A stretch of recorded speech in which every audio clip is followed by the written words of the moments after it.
Togo, lutte contre le carburant frelaté ou la croisade aveugle tout en inhumanité publié le 7 janvier 2023 par Miadjo, encore une victime de trop dans le rang des trafiquants de carburant frelaté. Le drame a lieu le 29 décembre 2022 à Vaughan, et l'infortuné, chauffeur de son état, était à bord d'un véhicule rempli de bidons de carburant. Si l'on en croit les informations recueillies de première main, le jeune conducteur roulait à vive allure pour échapper aux forces de sécurité. C'était sans compter sur la crevaison d'un des pneus du véhicule. Résultat, véhicule renversé et calciné avec mort d'homme à la clé. Cet homme paie-t-il l'interdiction de la commercialisation du carburant frelaté contre laquelle le ministère en charge de la sécurité a ouvertement déclaré la guerre? Sans aucun doute, il n'y aurait pas eu de traque. Ce chauffeur dont les parents se sont manifestés après le drame serait encore en vie. Il rejoint ainsi la triste liste des dizaines de victimes qui ont payé le lourd tribut d'une chasse à l'homme sans queue ni tête qui s'opère sur fond d'acharnement aveugle et vindicatif.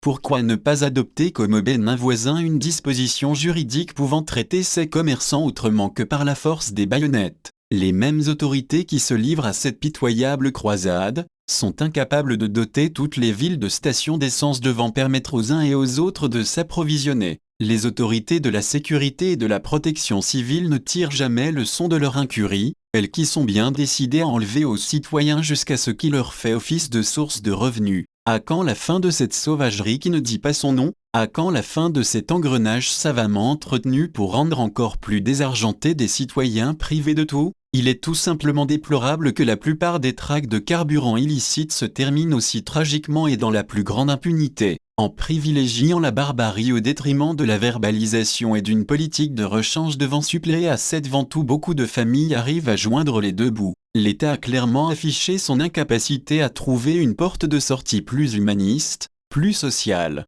Rien ne vaut la vie humaine. Avec cette disparition de trop, c'est l'espoir d'une mère, d'une femme peut-être, d'un enfant qui se trouve anéanti, parce que la source de leur subsistance n'est plus là. Il n'est jamais tard pour changer d'approche. Georges Apetsi.